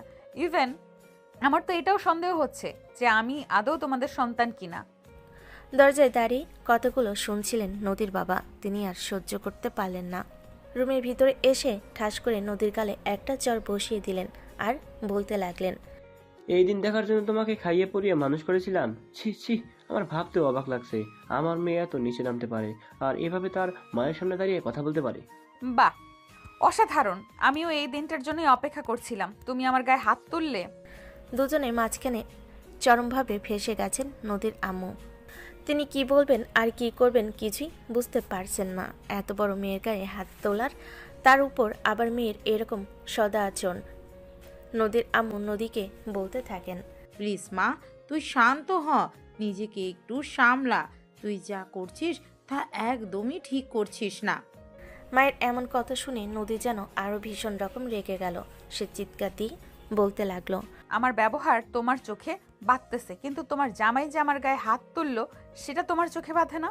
নদী, প্লিজ চুপ করো। তুমি কিন্তু এখন একটু বেশি বাড়াবাড়ি করছো। উনি তোমার বাবা হন, ওনাকে সম্মান দিয়ে কথা বলো। নদীর বাবা এতক্ষণ ধরে সবকিছুই চুপচাপ শুনছিলেন। তিনি তখন আর নিজেকে সামলে রাখতে পারলেন না, চিৎকার দিয়ে বলে উঠলেন, তুমি এই মুহূর্তে আমার বাড়ি থেকে বের হয়ে যাও, আমি তোমার চেহারাটাও দেখতে চাই না। ঠিক আছে, থাকলাম না এই বাড়িতে। তুমি কি ভেবেছো এই বাড়ি থেকে চলে গেলে দুনিয়ায় আর কোথাও যাওয়ার জায়গা পাবো না? নদীর বাবা তখন আর কোনো কথা না বলে নদীর আম্মু নদীর রুম থেকে বের হয়ে চলে গেলেন। এদিকে নদীর আম্মু ওনাকে অনুসরণ করলেন। নদী তখন নিজের রাগ সামলাতে না পেরে নিজের প্রয়োজনীয় সব কিছু গুছিয়ে নিল, আর তখনই বাসা থেকে বের হয়ে চলে যাচ্ছিল। যদি তার আম্মু তাকে ফেরানোর জন্য অনেক চেষ্টা করে, কিন্তু তার বাবা তাকে কোনো কিছুই বলেনি। তাই তো সে বাসা থেকে বের হয়ে গেল, গাড়িতে উঠে বসে আর ড্রাইভারকে গাড়ি স্টার্ট করতে বলে।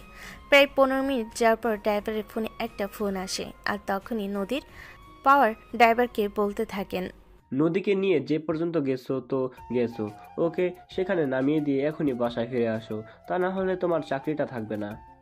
এই বলে তিনি ফোনটা কেটে দেন, আর তখনই ড্রাইভার সাহেব বাধ্য হয়ে এই নদীকে সব কিছু খুলে বলেন। নদী গাড়ি থেকে নেমে যায়। তারপর প্রচণ্ড রাগ ড্রাইভার চলে যাওয়ার পর সে অন্য একটা গাড়ি নিয়ে হোটেলে গিয়ে পৌঁছায়। তার উদ্দেশ্য হোটেলে থাকবে বেশ কিছুদিন, তারপর কিছু একটা ব্যবস্থা করে বাসা ভাড়া নেবে।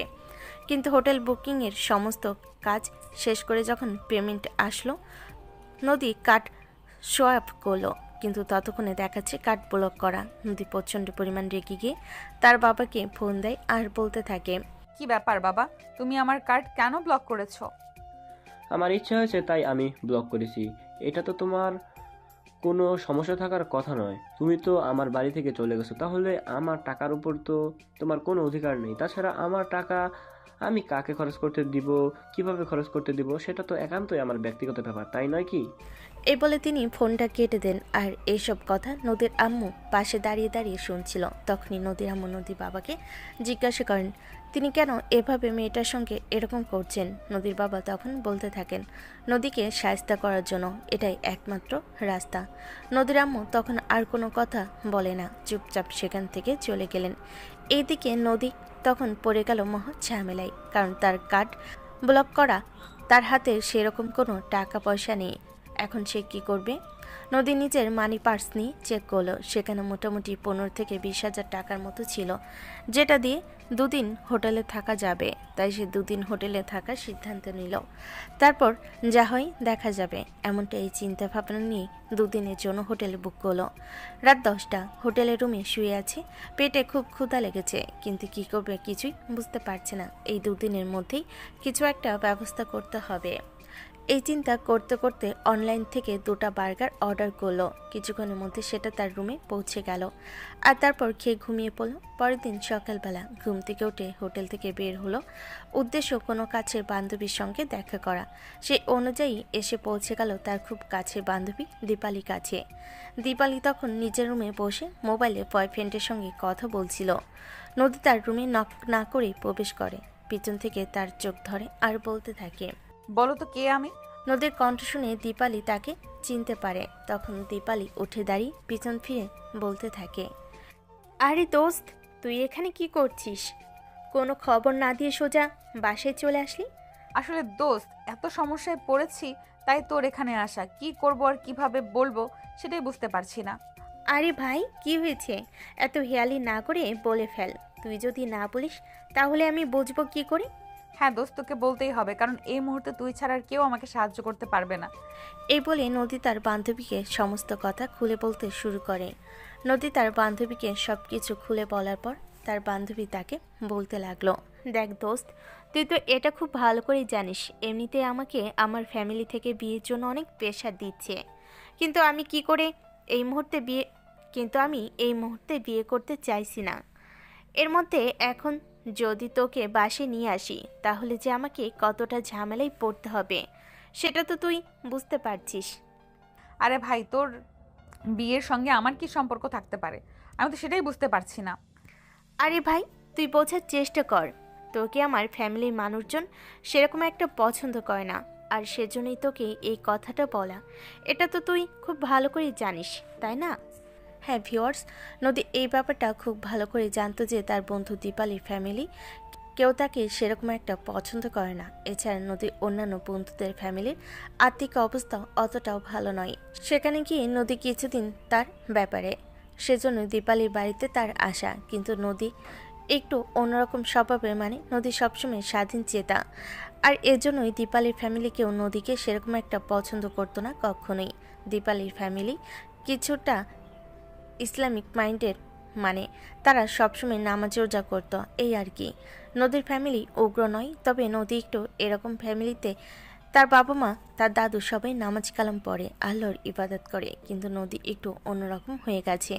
যদিও তার মা বাবাকে এই পথ থেকে ফিরিয়ে আনার জন্য আপ্রাণ চেষ্টা করছে, কিন্তু কেউ যদি নিজে থেকে একটা পথ থেকে সরে আসতে না চায়, তাহলে তো সেখান থেকে তাকে ফিরিয়ে নিয়ে আসা অতটাও সহজ নয়। দীপালির এসব কথাবার্তা শুনে নদী আর কোনো কথা না বলে দীপালির বাসা থেকে বের হয়ে হোটেলে ফিরে আসে। কি করবে কিছুই বুঝতে পারছে না। তার টাকা পয়সা শেষের পথে। এই মুহূর্তে তার থাকা খাওয়া খুবই কষ্টকর হয়ে যাচ্ছে। দীপালির বাসা থেকে চলে আসার সময় যদিও দীপালি তাকে নাস্তা করতে দিয়েছিল, কিন্তু সেরকম কথা বলার পর আর নদীর মুখ দিয়ে কোনো খাবার ঢুকলো না। সে খাবার না খেয়ে দীপালি বাসা থেকে চলে আসে। হোটেলের রুমে বসে বসে সে মনে মনে ভাবতে থাকে এই মুহূর্তে সে কী করবে আর কোথায় যাবে, কিন্তু সেরকম কোনো চিন্তা করতে পারল না। এদিকে নদীর বাবা অফিসে এসে নিজের কেবিনে বসে আছে চুপচাপ, মনটা ভীষণ খারাপ। তখনই আয়ন নদীর বাবাকে নিয়ে আসে। নদীর বাবাকে এরকম চুপচাপ বসে থাকতে দেখে আয়ন বলতে থাকে, কি ব্যাপার স্যার, কি হয়েছে? আপনাকে তো কখনো এইভাবে মনমরা হয়ে বসে থাকতে দেখি না, আজ কি হলো? আয়ান, তুমি এখানে বসো, তোমার সঙ্গে একটু কথা বলতে চাই। আজ আমার মনটা ভীষণ খারাপ। এই বলে আয়নকে বসতে বলেন নদীর বাবা। আয়ন ও তখন কোনো কথা না বাড়িয়ে নদীর বাবার সামনে থাকা চেয়ারটাই বসে পড়ল। তারপরে নদীর বাবা আয়নকে বলতে লাগলো, দেখো, তোমাকে তো বলেছিলাম আমার একটা মেয়ে আছে, আমি ওর ব্যাপারে তোমার সঙ্গে একটু কথা বলতে চাই। হ্যাঁ স্যার বলুন, কি বলবেন, আমি শুনছি। এই বলে আয়ন বসে থেকে বেশ কিছুক্ষণ পর নদীর বাবা চুপ থেকে তারপর বলতে থাকেন নদীর ব্যাপারে। এতক্ষণ ধরে এই সব কিছু চুপচাপ শুনছিল আয়ন। আসলে ব্যাপারটা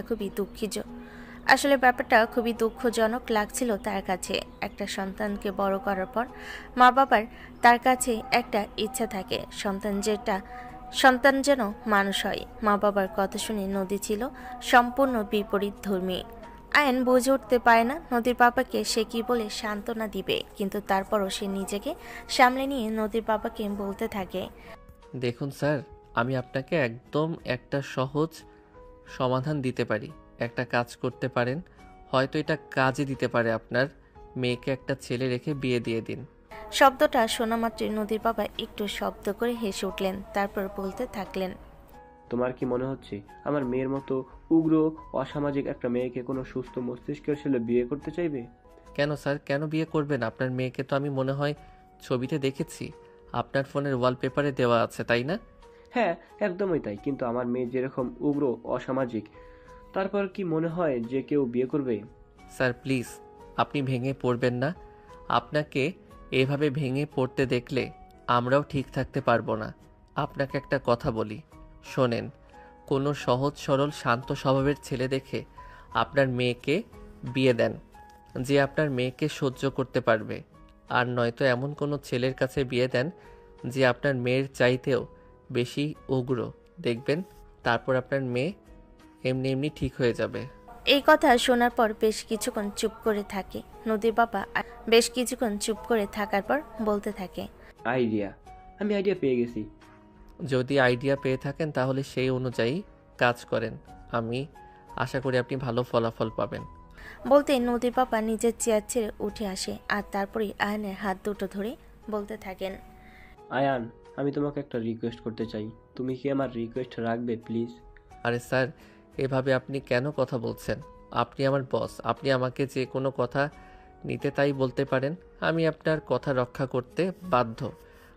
না, আমি আসলে এভাবে তোমাকে কথাটা বলতে পারছি না। তার আগে তুমি আমাকে কথা দাও, আমি তোমাকে যেটা বলবো সেটা তোমাকে করতে হবে। যদি তুমি আমার কথা রক্ষা করো তবে আমি তোমাকে সেই কথাটা বলবো। আচ্ছা ঠিক আছে, কোনো সমস্যা নেই। আপনি বলুন আমাকে কি করতে হবে। আপনি আমার পিতৃতুল্য। আপনি আমাকে কোনো কথা বলে আমি অবশ্যই সেটা রক্ষা করার চেষ্টা করব।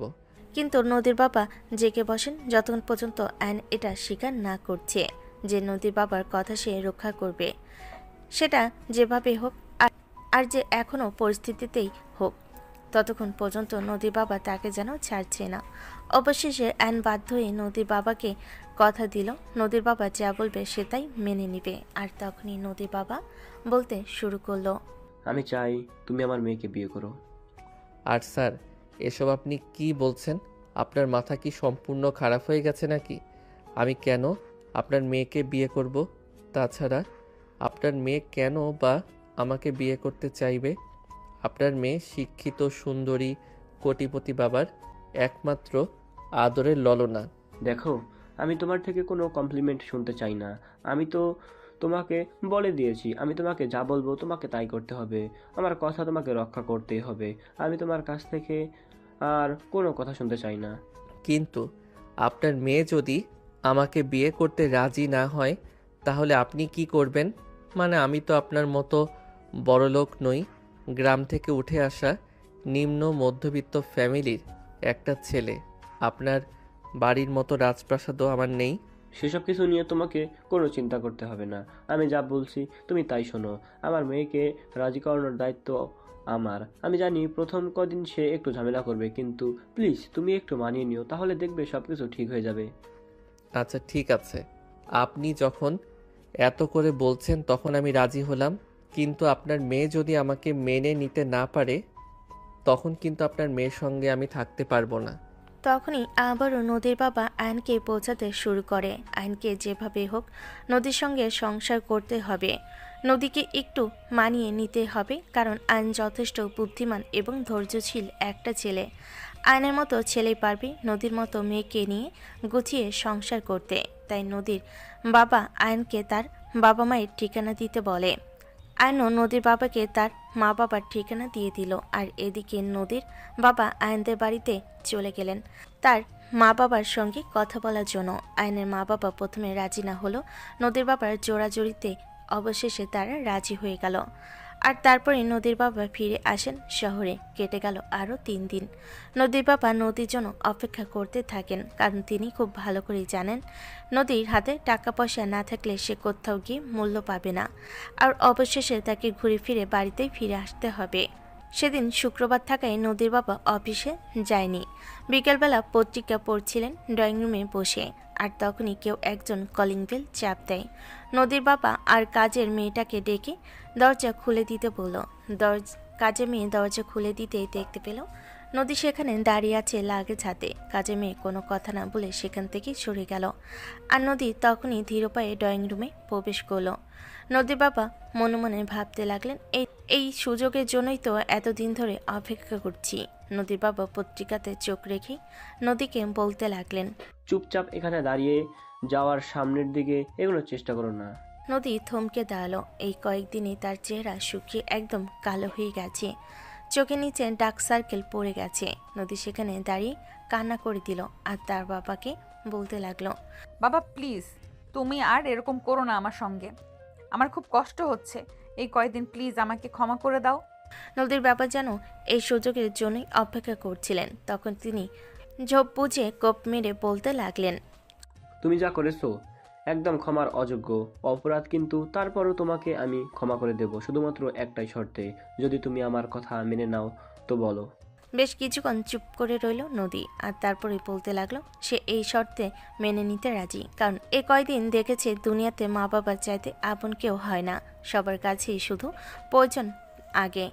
যে বন্ধুদের পেছনে সে লক্ষ লক্ষ টাকা উড়িয়েছে, তার বিপদের দিনে কেউ তাকে 1000 টাকা দিয়েও সাহায্য করে না। উল্টো সেখানে সাহায্য চাইতে গিয়েছিল, সেখানে তাকে কথা শুনে চলে আসতে হয়েছে। তাই নদী তার বাবার শর্ত মেনে নিতে রাজি হলো। আর তার বাবাকে বলতে লাগলো, ঠিক আছে বাবা, তুমি আমাকে যা বলবে আমি তাই মেনে নেব।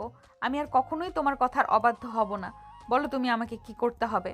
তোমাকে আমার পছন্দের ছেলেকে বিয়ে করতে হবে। আমি যাকে বিয়ে করতে বলবো তাকে কোনো কথা ছাড়াই বিয়ে করে নিতে হবে, আর নয়তো এইবারের দরজা তোমার জন্য সারা জীবনের জন্য বন্ধ।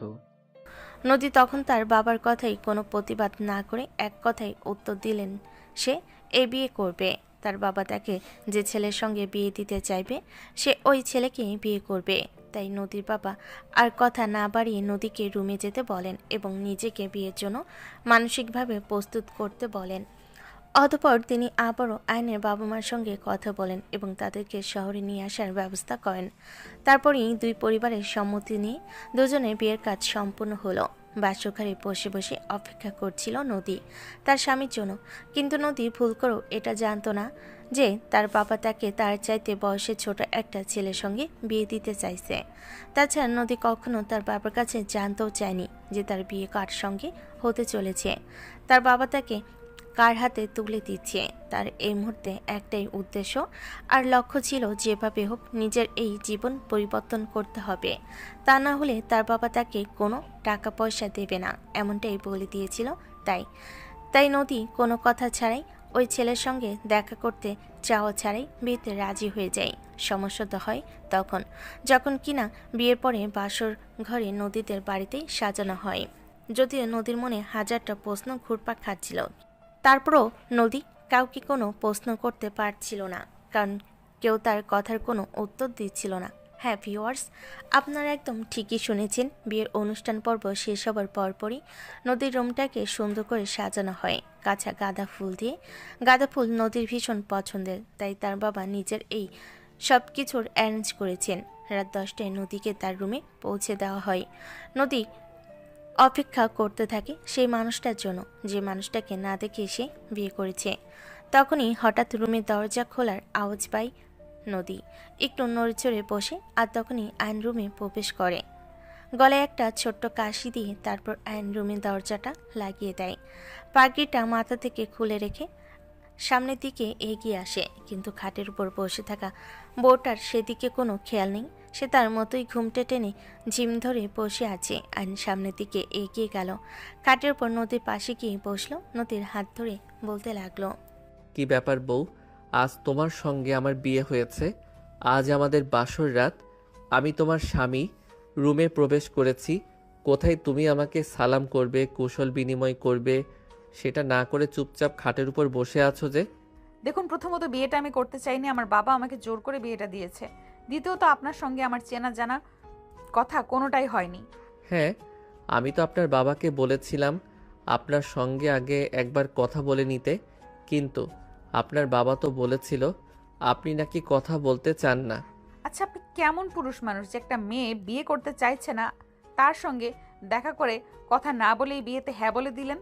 এই যে মিসেস, শুনুন, আমি আপনার বাবার কথার ফাঁদে পড়ে গেছিলাম, তাই বাধ্য হয়ে আপনাকে বিয়েটা করেছি। তাছাড়া আমি আপনার ছবি দেখেছিলাম, তাই আপনার কি আর দ্বিতীয়বার দেখার প্রয়োজন হয়নি? কথাটা শুনে ঘুমটা সরাই নদী আর আয়নের দিকে এই প্রথমবার তাকালো। হ্যাঁ, এই চেহারাটা সে আগে কোথাও দেখেছে, ঠিক মনে করতে পারছে না। তখনই মনে পড়লো হঠাৎ করে কিছুদিন আগে একবার অফিসে গিয়েছিল নদী, আর তখনই দেখেছিল তাকে।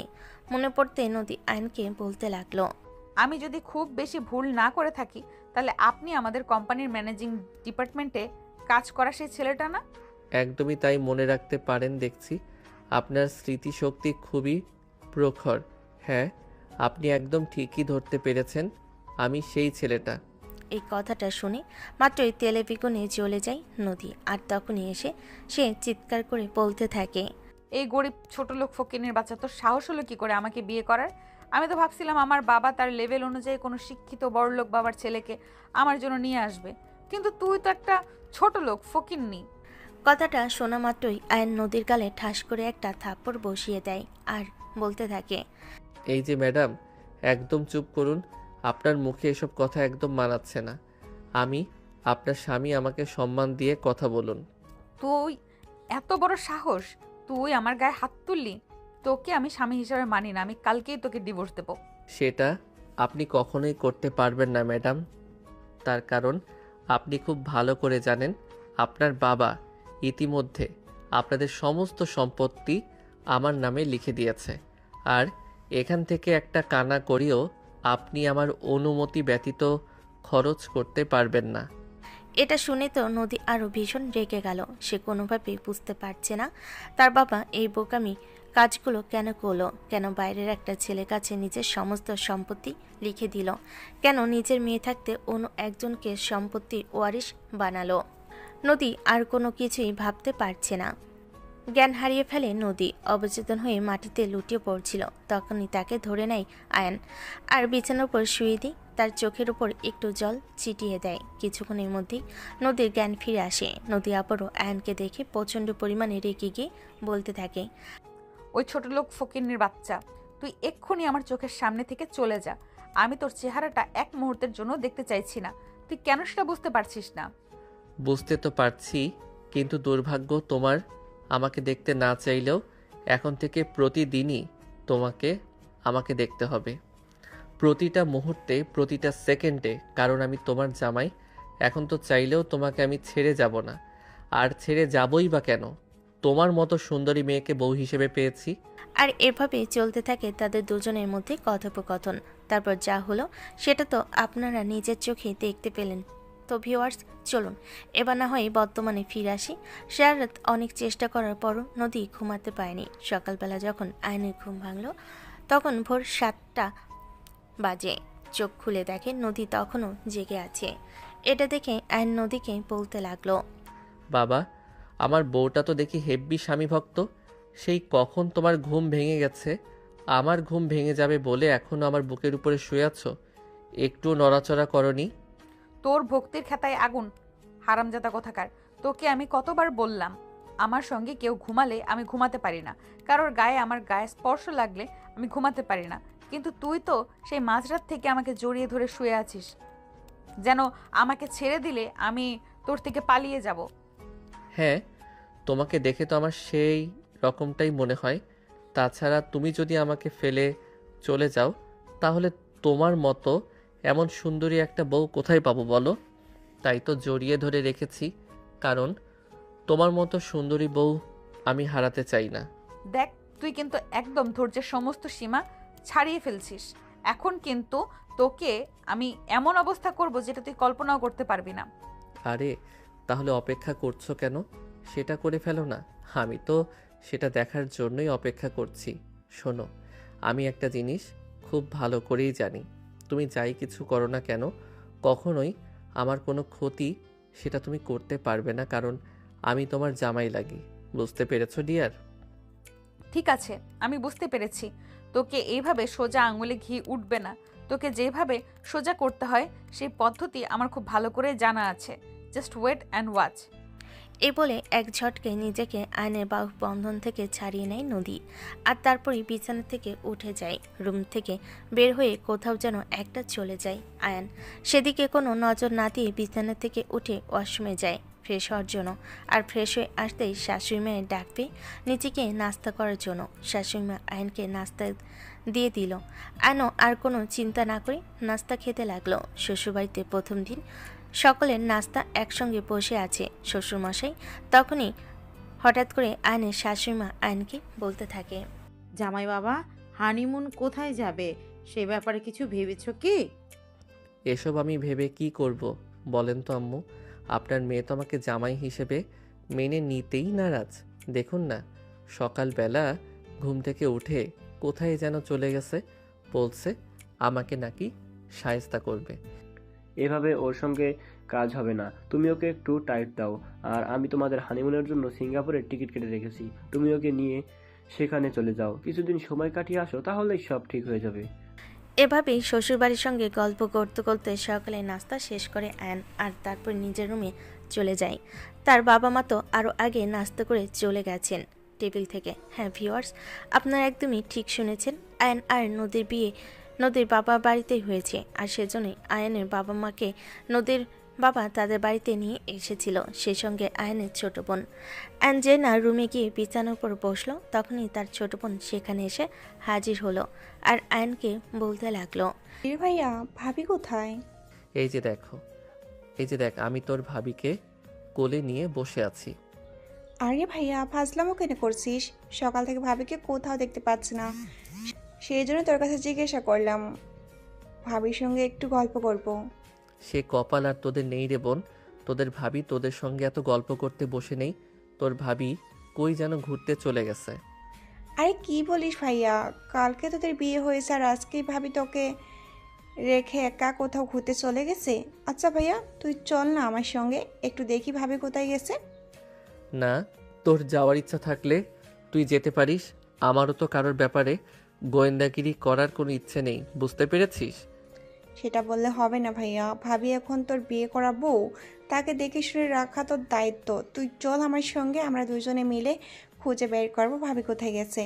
এই কথা বলে আইন তিশার সঙ্গে যেতে না চেলেও তিশা আইনকে জোর করে টেনে হিসে বাসা থেকে নিয়ে বের হলো। বেশ অনেকক্ষণ খোঁজাখুঁজি করে তারা একটা পার্কে এসে বসলো। তখনই হঠাৎ করে তিশার চোখে পড়ল পাশে একটা গাছের নিচে বসে থাকা একজোড়া কাপড়ের দিকে। তিশা পিছন থেকে আন্দাজ করতে পারল এটা মনে হয় নদী। তাই তিশা এক মুহূর্ত দেরি না করে নদীর সামনে গিয়ে দাঁড়ালো। দেখতে পেল নদী তার বয়ফ্রেন্ডের কাঁধে মাথা দিয়ে বসে আছে। তখনই তিশা মহিলাদের মতো বিলাপ করতে করতে বলতে লাগলো, হাই আল্লাহ, এটা আমি কি দেখছি? আমার ভাইয়া তো দেখে কপাল পুড়ে গেছে। আমার ভাই আর বউ ভাইয়ার সঙ্গে বাসর করে এখন বয়ফ্রেন্ডের সঙ্গে পার্কে বসে প্রেম আলাপ করছে। হুট করে তিশার এমন কথায় চমকে যায় নদী এবং তার বয়ফ্রেন্ড। দুজনেই নদীকে ছেড়ে দিয়ে সরে দাঁড়িয়ে বলতে থাকে, কি ব্যাপার নদী, মেয়েটা এসব কি বলছে? তোমার কি বিয়ে হয়ে গেছে সত্যি? এই বলে অনেকটা সন্দেহের চোখে নদীর দিকে তাকায়। তার বয়ফ্রেন্ড তখনই নদী কিছু বলতে চাইল, তিশা তাকে বাধা দিয়ে সে নিজেই বলতে লাগলো, আরে ভাই কে আপনি? আর আমার ভাবিকে আপনি তুমি করে কেন বলছেন? আমার আপন ভাইয়ের সঙ্গে বিয়ে হয়েছে, ওই যে আমার ভাইয়া। আমরা দুজনেই ভাবিকে খুঁজতে খুঁজতে এই পর্যন্ত এসেছি। কি হলো নদী, তুমি চুপ করে আছো কেন? কিছু বলছো না কেন? বল, এই মেয়েটা যা বলছে সব সত্যি কিনা? তখনই নদী তার বয়ফ্রেন্ডকে বলতে থাকে, আরে না বাবু, এই মেয়েটা একদম মিথ্যা কথা বলছে। আমি কেন বিয়ে করতে যাব? আমি তো তোমাকেই ভালোবাসি।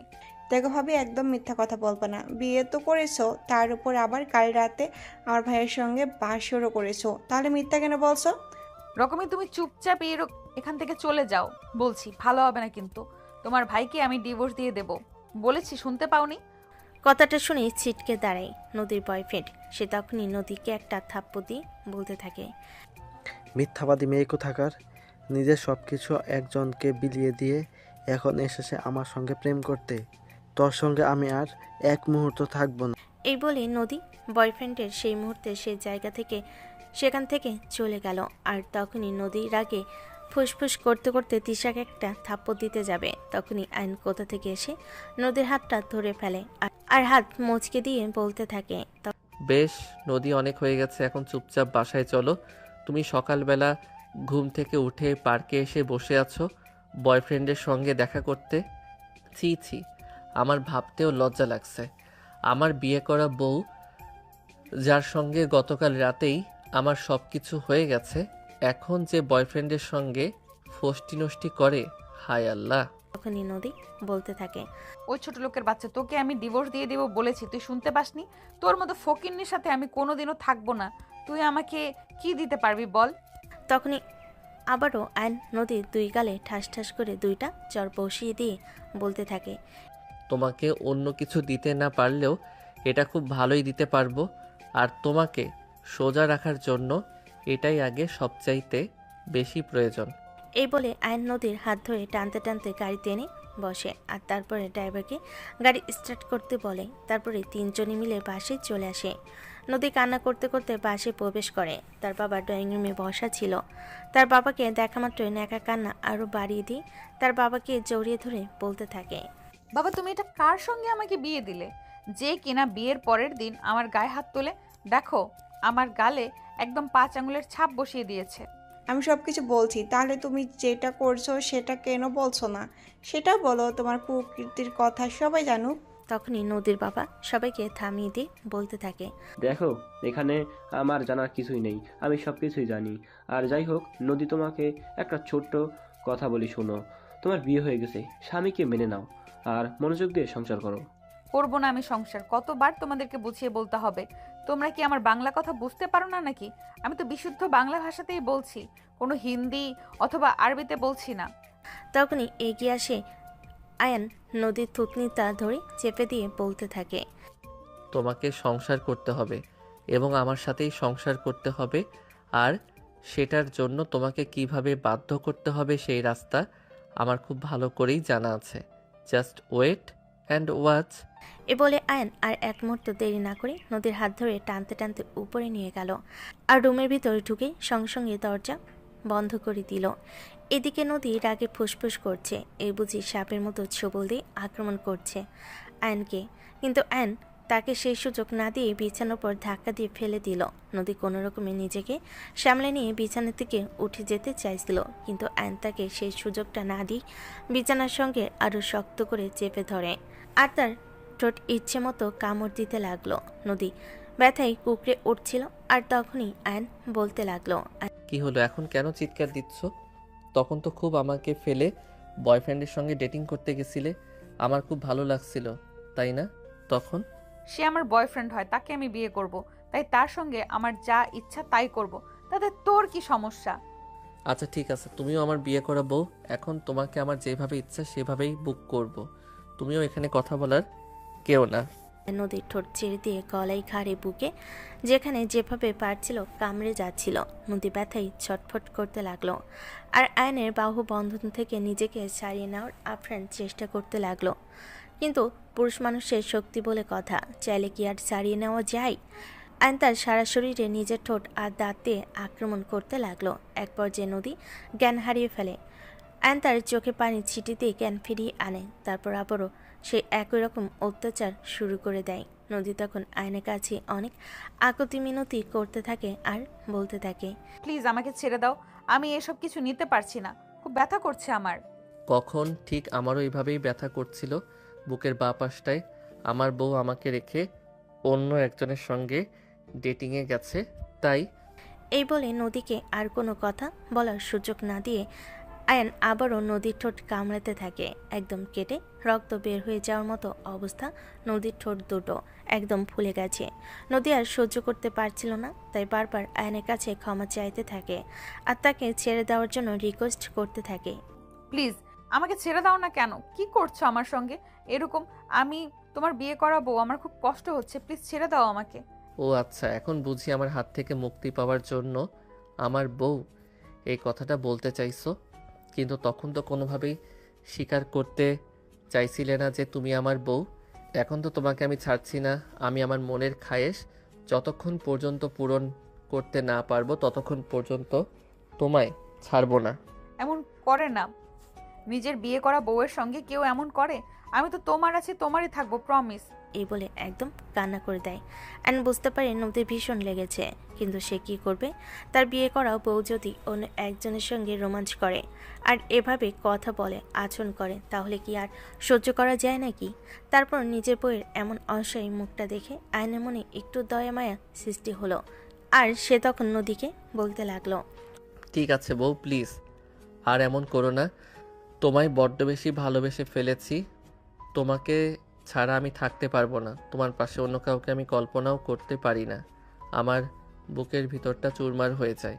তখনই নদী আয়নকে নিজের কাছে টেনে নেয় আর শক্ত করে তাকে নিজের বউকের সঙ্গে জড়িয়ে ধরে বলতে থাকে, সরি, প্লিজ আমাকে ক্ষমা করে দাও, আর কখনো তোমার সঙ্গে এরকম করব না।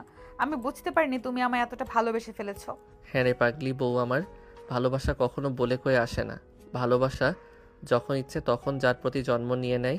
শুধু বড্ড ভালোবেসে ফেলেছি তোকে, তোকে হারিয়ে আমি বাঁচবো না রে পাগলি। আচ্ছা ঠিক আছে, এখন থেকে আমিও তোমায় ভীষণ ভীষণ ভালোবাসবো।